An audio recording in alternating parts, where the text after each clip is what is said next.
ఆ లెటర్కు ఓ స్పెషాలిటీ ఉంది. ఆ లెటర్లో అమ్మ ప్రేమ ఉంది, తల్లిపై ఓ కొడుకు ప్రేమ ఉంది, అధికారులు ఇచ్చిన మర్యాద ఉంది.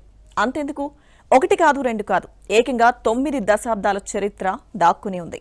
మరి అంత ప్రత్యేకత ఉన్న లెటర్ ఏంటి, దాని వెనుకున్న చరిత్ర ఏంటి?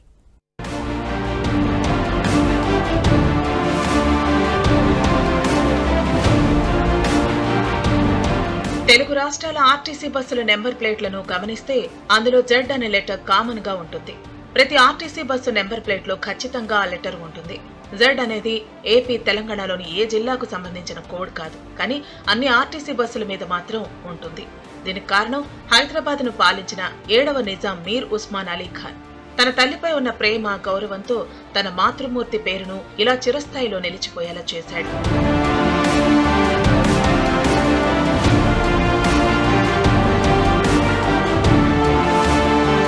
హైదరాబాద్ రాష్ట్రాన్ని నిజాం పరిపాలించినప్పుడు నాటి ప్రభుత్వం రోడ్డు, రైలు మార్గాల అభివృద్ధి కోసం Nizam state rail and road transport department ను ఏర్పాటు చేసింది. ఈ సంస్థ 1932 జూన్లో తొలిసారిగా సిటీ బస్సు సర్వీసులను ప్రవేశపెట్టింది. 27 బస్సులతో 166 మంది సిబ్బందితో ఇది మొదలైంది. ఈ బస్సులను అప్పటి నిజాం ఉస్మాన్ అలీ ఖాన్ తన తల్లి జహ్రా బేగంపై గౌరవంతో ఆమె పేరిట నమోదు చేయించారు. మొదట తన తల్లి పేరు మీదే రోడ్ ట్రాన్స్పోర్ట్ సర్వీసును ప్రారంభించాలనుకున్నారు. కానీ ప్రభుత్వ సంస్థకు ఓ వ్యక్తి పేరు పెట్టడం తగదని సూచన రావడంతో ఆ ఆలోచన విరమించుకున్నారు. అయితే బస్సు నెంబర్ ప్లేట్ లో తన తల్లి పేరు కలిసి వచ్చేలా ఆమె పేరులోని ఆల్ఫాబెట్ జెడ్ ను పెట్టించారు. అప్పటి నుంచి ఈ సంప్రదాయం కొనసాగుతోంది. ఇంతమంది నిజాంలల్లా ఫస్ట్ లాస్ట్ మెక్క మస్జిద్లో లేరు.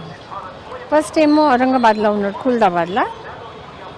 ఈయన నిజాం 7th ఉస్మాన్ అలీ ఖాన్ వాళ్ళ అమ్మ పక్కన జూదీ మస్జిద్ కింగ్కోటిలో ఉన్నట్టు. అట్లనే అజాఖానా జేరా అని చెప్పి సాలార్జంగ్ మ్యూజియం పక్కన ఒక చాలా బ్యూటిఫుల్ అషూర్ఖానా కట్టించిండ్రు. ఆ జేరా కూడా వాళ్ళ అమ్మ పేరే ఉంది దాంట్లో. అటువంటిది బస్సులకు వచ్చినప్పుడు నేను విన్న ఏమంటే, ఈ బస్సెస్ ఈ డిపార్ట్మెంట్ టేక్ ఓవర్ చేసేటప్పుడు, ఎందుకంటే ఇవన్నీ హైదరాబాద్ స్టేట్లో డెవలప్ అయినాయి, ఇంకెవరు కొనలే, మనమే కొనిపెట్టినాం. ఈ హ్యాండ్ ఓవర్ చేసే టైంలో ఆయన ఒక రిక్వెస్ట్ ఉండేనట్టు, ఒక కోరిక, ఈ బస్సులకు ఆ జెడ్ అని రావాలి రిజిస్ట్రేషన్లో. మా మదర్ కూడా ఒకప్పుడు మాతో అన్నది, అందరికీ ట్రాన్స్పోర్ట్ ఉంటే బాగుంటుందని చెప్పి ఆ ఐడియాతో కూడా ఈయన రిక్వెస్ట్ చేసినారట, జెడ్ ఉండాలి మన రిజిస్ట్రేషన్. ఇప్పటికీ జెడ్ ఉంది కొన్ని. నాడు సిటీ బస్సులు హైదరాబాద్ నుంచి సికింద్రాబాద్ వరకు నడిచేవి. నేటి ట్యాంక్ బండ్ అప్పుడు 2 నగరాల మధ్య ప్రధాన రహదారిగా ఉండేది. కింగ్ కోటితో పాటు ఉద్యోగులు, అధికారుల నివాస ప్రాంతాలకు ఆ బస్సులను నడిపేవారు.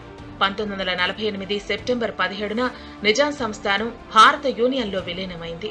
ఆ సమయంలో విలీన నియమాల్లో భాగంగా భవిష్యత్తులోనూ ఆర్టీసీ బస్సు నెంబర్ల ప్లేట్లో జెడ్ అనే అక్షరాన్ని కొనసాగించాలని నిజాం కోరారు. దీంతో ఆ తర్వాత ఏర్పడిన ఆర్టీసీ కూడా సంప్రదాయాన్ని అలాగే కొనసాగిస్తూ వచ్చింది. రాష్ట్రాలు విడిపోయినా తర్వాత కూడా 2 తెలుగు రాష్ట్రాలు అదే సంప్రదాయాన్ని కొనసాగిస్తున్నాయి. తల్లిపై కొడుకు చూపించిన ప్రేమకు నిలువెత్తు నిదర్శనం ఆర్టీసీ బస్సు నెంబర్ ప్లేట్ల మీద కనిపించే ఈ జెడ్ అనే అక్షరం. దాదాపు 90 ఏళ్లుగా ఈ జెడ్ అనే అక్షరం ఆర్టీసీ నెంబర్ ప్లేట్ల మీద కనువిందు చేస్తుంది. మీర్ ఉస్మాన్ అలీ ఖాన్ తన తల్లి జహ్రా బేగం పేరును చిరస్మరణీయంగా ఉంచడం కోసం రిజిస్ట్రేషన్ మీద ఏదైతే ఈ జెడ్ అక్షరాన్ని ఉంచాడు. సో ఇది ప్రస్తుతము వారసత్వంగా ఆర్టీసీ బస్సుల మీద కొనసాగుతుంది. వీడియో జర్నలిస్ట్ శ్యామ్తో నుమాని ఏబిన్, ఆంధ్రజ్యోతి, హైదరాబాద్.